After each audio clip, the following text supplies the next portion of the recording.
Hi there, it's Ciaran Burke here, Head of Horticulture in Johnstown Garden Centre. This week I've just bought myself a new indoor houseplant called Philodendron Silver Queen. It's a beautiful plant which will eventually need some support as it grows up. What I'm really loving about it is the silvery sheen from these lovely big arrow-shaped leaves. Now, as with most house plants, when you buy them, there will be a need to pot them on into a bigger pot. If I take out the plant from the pot, you can see it's at the perfect time for potting it on. The roots here have filled the compost and they're ready to grow out into fresh compost. Most houseplants, when you buy them, will need to be potted on. So, first of all, choose a pot which is slightly bit bigger than the plant itself, than the compost. So, as you can see there, it's about a finger thickness all the way around, bigger. Now, houseplants don't like to go into too big a pot straight away. Always pot them up in stages of the next size pot, next size pot. The other thing to look out for is use a pot with drainage holes. This is very important to let the excess water escape. Of course, when you have a plant with drainage holes, you need to set it either on a saucer, or what I'm going to use is this lovely pot holder from the company called Elho. Now, this doesn't have drainage holes, so look out for that when you're buying pots, whether they have drainage holes or not. If they don't have drainage holes, it's much harder to manage their watering.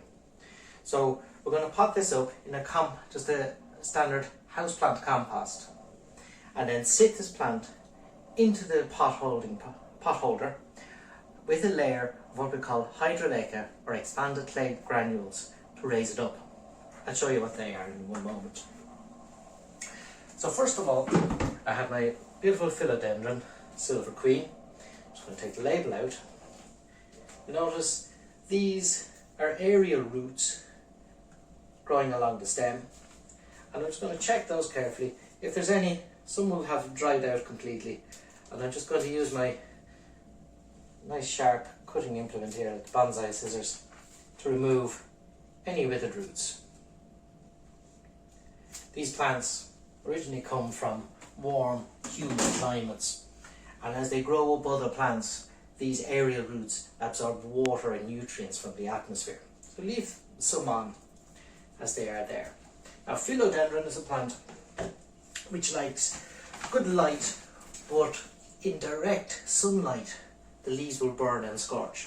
So a north-facing window is ideal, or if it's in a south-facing aspect, move it in from the window where it's getting less light and the sun isn't actually hitting it directly, and it'll be absolutely fine.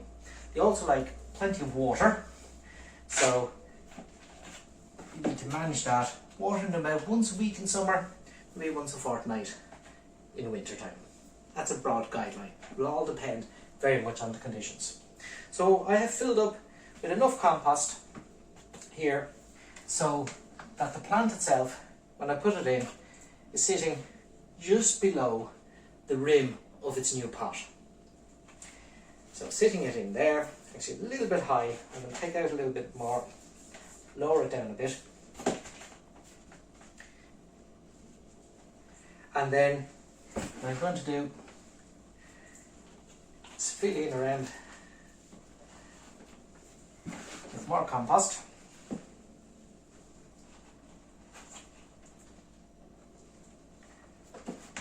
And then with my fingers gently firm it down around the sides, making sure there's no air pockets.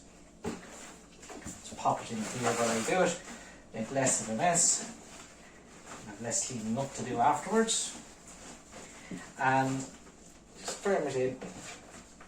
So when I've finished, the compost level will be just inside and below the rim of the new pot. So what we now have is fresh compost for our plants to grow into. And this type of repotting, or potting on rather, can be done at any time of year when you bought your new plant. You notice there's a bit of a bamboo cane here to support it, fine for the moment. As it gets bigger, I'm going to get to put in a moss pole and give it more support. So after potting it on, I'm going to give it a little bit of water. Move these hydrolytic granules out of the way. I'll put it down here in the sink, and I'm going to use this lovely watering can made by the same company who does the pots, Elho. I think it's rather beautiful shape. I'm just going to give a little gentle watering, and the water is slightly warmed. A little tepid water is good. If it's too cold, it's like standing into a pool of cold water. Plants will get a shock. So you leave it there and let it drain for about 15-20 minutes so the excess water drains away from the compost. In the meantime, what I'm going to do is get this, my pot holder if you like, and just bring away that dirty compost. I'm going to fill in some hydrolyca. This hydrolyca is a lightweight expanded clay particle. And what I'll do with this is I some handfuls into the pot holder.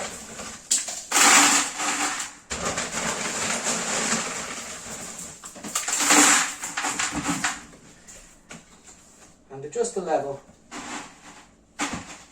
so that the new planted pot is not too low and it looks nice. Add in a little bit more, still a bit low.